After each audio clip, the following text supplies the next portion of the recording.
শুধু দুধ আর অতি সামান্য চিনি দিয়ে তৈরি দুর্দান্ত স্বাদের মিষ্টি রেসিপি। আর এই মিষ্টিটি তৈরি করা খুব সহজ আর বেশি একটা উপকরণের প্রয়োজন হয় না, শুধু দুধ আর চিনি হলেই চলে, তাহলেই কিন্তু এই মিষ্টিটা তৈরি হয়ে যায়। তো আজকে আমি এই মিষ্টিটাই তোমাদের সাথে শেয়ার করব। হাই গাইস, আসসালামু আলাইকুম, welcome back to my channel. কেমন আছো তোমরা সবাই? আশা করছি ভালো আছো।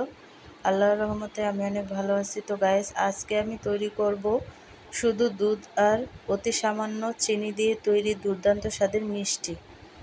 আর এই মিষ্টিটা খেতেও খুবই সুস্বাদু হয়। তো ভিডিওটি ফার্স্ট থেকে লাস্ট পর্যন্ত দেখতে থাকো, আশা করছি ভালো লাগবে। আর ভালো লাগলে প্লিজ একটি লাইক আর একটি সাবস্ক্রাইব করে পাশে থাকবে। আর এখানে মিষ্টিটা তৈরি করার জন্য আমি দুধ নিয়ে নিছি আর দুধটাকে ভালো করে জাল করে নেব। তো দেখো, অনবরত নেড়ে চেড়ে তারপরে কিন্তু দুধটাকে জাল করে নিছি। আর এই পর্যায়ে কিন্তু আমি ভিনেগার অ্যাড করে দুধটাকে ছানা কেটে নেব। আর ভিনেগার দিয়ে ছানা কাটলে খুব সহজেই কেটে যায়।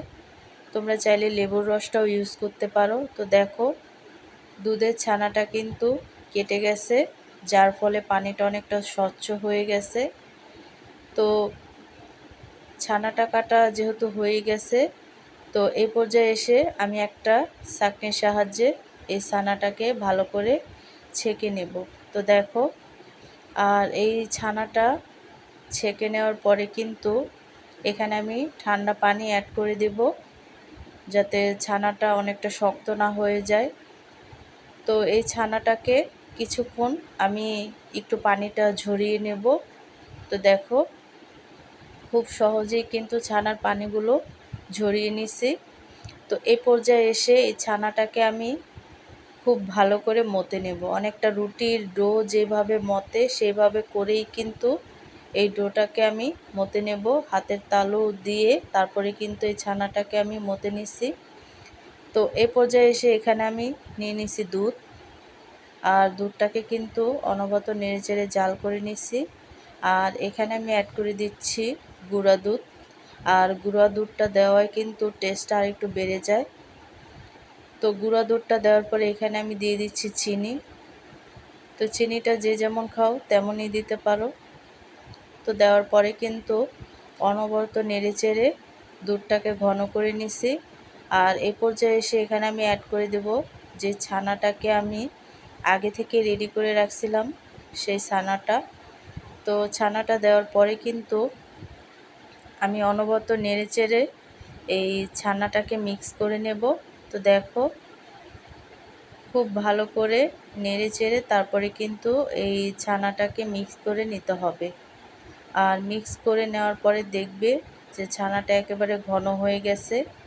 তো দেখো, অনবরত নেড়েচেড়ে কিন্তু আমি ছানাটাকে একেবারেই শুকিয়ে ফেলছি আর অনেকটা ঘন হয়ে গেছে। তো এ পর্যায়ে এসে এখানে যে মোল্ডে আমি সেট করব সেখানে কিন্তু আমি ছানাটাকে দিয়ে দিছি। আর দিয়ে দেওয়ার পরে কিন্তু আমি একটু ঠান্ডা হওয়ার জন্য নর্মাল ফ্রিজে রেখে দেব। তো দেখো, তো খুব সুন্দর করে ছানাটাকে সেট করে তারপরে কিন্তু আমি নর্মাল ফ্রিজে রাখছিলাম। আর এখন দেখো, ছানাটা কিন্তু একেবারেই শক্ত হয়ে গেছে, আর কি যতটা শক্ত হওয়ার হয়ে গেছে। তো এই পর্যায়ে এসে আমি একটু কেটে দেখাচ্ছি কতটা শক্ত হয়েছে। আর এই ছানাটা দেখতে যতটা লোভনীয়, খেতেও কিন্তু ততটা লোভনীয়। তো দেখো, তোমরা যেমন যে কেটে নিতে চাও তেমনই কিন্তু কাটতে পারো। আর খুব সহজেই কিন্তু ছানাটা কাটা যায়। তো দেখো, অনেকটাই টেস্টি হয়েছে এই মিষ্টিটা। তো তোমরা চাইলে আরও কমিয়ে বাড়িয়ে তৈরি করতে পারো। তো মিষ্টিটা কাটার পরে কিন্তু আমি একটু পরিবেশন করে নিচ্ছি। তার জন্য কিন্তু উপরে আমি কিছু বাদাম কুচি অ্যাড করে দিচ্ছি। তারপরে এখানে আমি অ্যাড করে দিচ্ছি জাফরান। তো তোমরা চাইলে কিন্তু এই বাদাম আর জাফরানটা স্কিপ করতে পারো, দিতে না চাইলে। তো তারপরে কিন্তু এখানে আমি দেখো পরিবেশন করে নিয়েছি, আর মিষ্টিটা দেখতে কতটা লোভনীয় হয়েছে, আর খেতেও কিন্তু অনেকটা টেস্টি হয়েছে। আর এভাবে করে কিন্তু খুব সহজভাবে আমরা ঘরোয়া উপকরণ দিয়ে সামান্য দুধ আর চিনি দিয়ে কিন্তু এই মিষ্টিটা তৈরি করে নিতে পারি। আর কম বেশ করে তৈরি করলে খেতে আরও দারুণ হয়। তো দেখো, খুব সহজ একটা রেসিপি।